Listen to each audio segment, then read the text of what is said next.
శుభోదయం.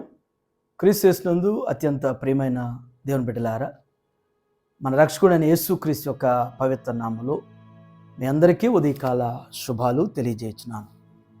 ఈ దినం మన టీఎల్సీ అనుదిన ఆహారంలో దేవుని యొక్క వాక్యాన్ని మనం జ్ఞాపకం చేసుకున్నాం. మత్తయి సువార్త 9వ అధ్యాయము 7-8 వచనాల్ని మనం చదువుకుందాం. వాడు లేచి తన ఇంటికి వెళ్ళెను. జనులు అది చూచి భయపడి మనుషులకిట్టి అధికారం ఇచ్చిన దేవుణ్ణి మహింపరిచరి. దేవుని బిడ్డలారా, ఉదయకాల సమయంలో దేవుడు శ్రేష్టమైనటువంటి తలంపుల ద్వారా మనతో మాట్లాడుతూ ఉన్నారు. ఈ భాగంలో 3 తలంపులు మనకి జ్ఞాపకం చేయబడ్డాయి. సందర్భం మనందరికి కూడా తెలిసిన సందర్భమే. పక్షవాయువుతో బాధపడుతున్నటువంటి వ్యక్తి తన జీవితం నిరుత్సాహంలో తన జీవితం అయిపోయింది అనేటువంటి నిస్సహాయుడుగా నిరాశ చెందుతున్నటువంటి కృంగిపోయినటువంటి జీవితం ఈ వ్యక్తి జీవితం. తన కలిగినటువంటి ఆ పెరాలసిస్ని బట్టి పక్షవాయువుని బట్టి నేను లేవలేను, నడవలేను, నేనేమి చేసుకోలేను అని చెప్పేసి నిరుత్సాహపడే పరిస్థితి. జీవితంలో చాలామందికి శారీరకంగా అన్ని అవయవాలు బాగుండా కానీ మనస్సు మాత్రం తెలియనటువంటి ప్యారలైజ్డ్ అయినటువంటి పరిస్థితి ఉంది. నేనేం చేయలేను, నా వల్ల కాదు, అయిపోయింది, నా బలం క్షీణించింది, నా వయసు అయిపోయింది అని చెప్పేసి ఇలాంటి వైరాగ్యంతో మాట్లాడేటువంటి వారు నిరాశపరులు ఉంటూ ఉంటారు. అలాంటి వారితో దేవుడి ఉదయకాల సమయంలో 3 మాటలు జ్ఞాపకం చేస్తున్నాడు. 1, లేచి తన ఇంటికి వెళ్ళెను. లేచి తన ఇంటికి వెళ్ళెను. ఈ మాటలో శ్రేష్టమైనటువంటి భావం ఉన్నది. తనకొచ్చినటువంటి ఆ పరిస్థితిని బట్టి తన ఇంటి వారే ఇంటిలో నుంచి పంపించి వేసి ఉండొచ్చు ఒక సందర్భం. మరొక తలంపు, మరొక సందర్భం ఏంటంటే, ఒకవేళ నేను ఇంటి వారికి ఏదో ఉపయోగం లేను, నా వల్ల నా ఇంటి వారికి ఏం ప్రయోజనం లేదు కాబట్టి నేను ఇంటిలో ఉండటం కంటే బయటికి వెళ్ళిపోవటం మేలు అని చెప్పేసి తను వెళ్ళిపోయి ఉండొచ్చు. ఈ పరిస్థితుల్లో ఉన్నటువంటి వ్యక్తిని యేసు ప్రభు స్వస్థపరిచాడు. తనకున్నటువంటి పక్షవాయువు నుంచి, తనకున్నటువంటి ఆ దుర్భరమైనటువంటి ఆ పరిస్థితి నుంచి, శారీరక మానసికంగా ఉన్నటువంటి ఆ పరిస్థితి నుంచి ప్రభు విడిపించి ఏ ఇంటి నుంచి అయితే వెళ్ళిపోయాడో, ఏ ఇంటి నుంచి అయితే పంపించబడ్డాడో తిరిగి తన ఇంటికి పంపిస్తూ ఉన్నాడు. తన ఇంటికి యేసు స్వామి ఆ వ్యక్తిని తన ఇంటికి పంపిస్తున్నటువంటిది మొదటి తలంపు. 2వ తలంపు, జనులు అది చూచి భయపడిరి అని రాయబడింది.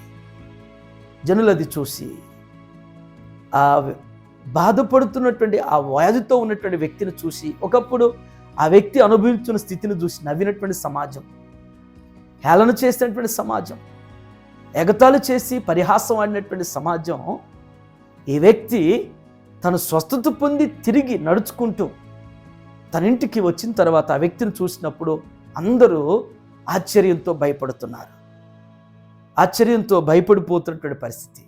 నిజమే, మన దేవుడు ఎంత శక్తి కలిగినటువంటి దేవుడు అంటే మనం ఎక్కడ కృంగిపోయామో, ఎక్కడ పడిపోయామో, ఎక్కడ ఓడిపోయామో, ఎక్కడ గేలు చేయబడ్డామో అక్కడే మనల్ని నిలవబెట్టేటువంటి వారు, అక్కడే మనకు జయాన్ని ఇచ్చేవారు, అక్కడే మనల్ని కూలిపోయినటువంటి స్థితిలో నుంచి తిరిగి కట్టేటువంటి వారు మన దేవుడు.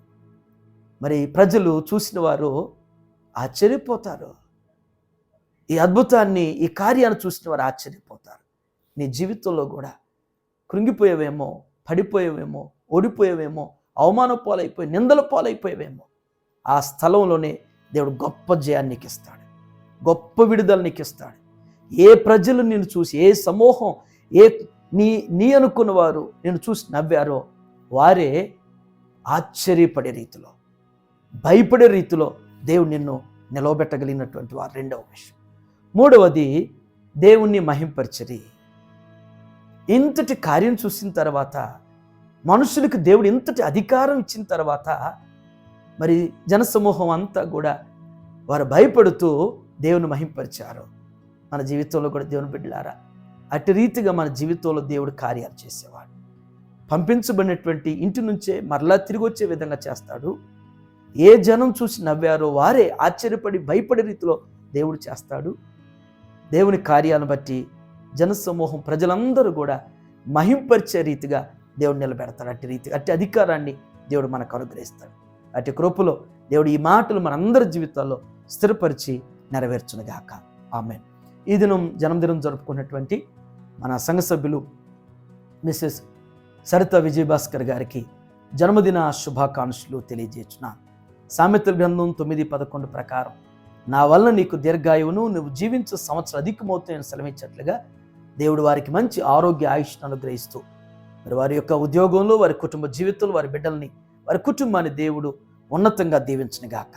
ఆమేన్. దీవించావే సమృద్ధిగా, నీ సాక్షిగా కొనసాగమని, ప్రేమించావే నన్ను ప్రాణంగా, నీ కోసమే నన్ను బ్రతకమని. ప్రార్థన చేసుకుందాం. ప్రేమ నమ్మకమైన మా ప్రియ పరలోకపు తండ్రి, మీ పరిశుద్ధ పాదాలకు వందనాలు. ఈ ఉదయంనైనా శ్రేష్టమైనటువంటి మాటల ద్వారా మాతో మీరు మాట్లాడిన విధానం బట్టి మీకు వందనాలు. దేవా, ఏ పరిస్థితుల చేతనైనా ఇంటి నుంచి నైనా వెళ్ళిపోయిన వారు ఉండొచ్చు, ఇంటి వారే నా ప్రభువా మరి పనికి అవసరం లేనటువంటి పరిస్థితిలో, ప్రయోజనం లేనప్పుడు నా ప్రభువా పంపించి వేసి ఉండొచ్చు. దేవా, తిరిగి నా తండ్రి మరలా ఆ ఇంటికే చేర్చేటువంటి దేవుడు. దేవా, ఎక్కడ ఓడిపోయామో, ఎక్కడ పడిపోయామో, ఎక్కడ అవమానపరచబడ్డామో, ఎక్కడ కృంగిపోయామో, ఏ జనసమూహం అయినా, ఏ ఇరుగు పొరుగు వారు చూసి హేళనతో పరిహాసవాడుతూ అయ్యా గెలిచేశారో వారి ఎదుట ఆశ్చర్యపడే రీతిలో, వారే భయపడే రీతిలో మా పక్షాన కార్యాలు చేసేటువంటి తండ్రి అయి ఉన్నారు. దేవా, మీ కార్యాలు చూసిన వారు అందరూ కూడా మీరు అనుగ్రహించేటువంటి అధికారాన్ని బట్టి మేము మహింపరుస్తారు. మీ లేఖనంలో సెలవిచ్చేట్లుగా అటు రీతిగా మా జీవితాల్లో మీ అద్భుతాలు జరిగించుతున్నందుకు వందనాలు చెల్లిస్తున్నాం తండ్రి. ఈ ఉదయం టీఎల్సీ అనుదిన ఆహారం చూస్తున్న ప్రతి బిడ్డ జీవితంలో, ప్రతి కుటుంబంలో ప్రభువా ఇట్టి కార్యాలు మీరు జరిగిస్తూ మీరు మహింపరచబడిలాగా సహాయం చేయండి. ఏదైనా జన్మదినం జరుపుకున్నటువంటి అయ్యా మరి సరిత విజయభాస్కర్ గారు మీరు దీవించండి. మీ రాష్ట్రాలకు ఆయన ఇలాంటి దయాకిరీటాన్ని అనుగ్రహించండి. వారికి ఇచ్చిన కుటుంబాన్ని, వారి బిడ్డలు మీరు దీవించిన ఆయన ఉద్యోగ బాధ్యతలు మీరు వెన్నంటిని తోడై నడిపించి బలపరచమని యేసు నామములో ఈ ప్రార్థన మీకు సమర్పించుతాను తండ్రి. ఆమేన్. దేవుడు మీ అందరికీ తోడైనగాక.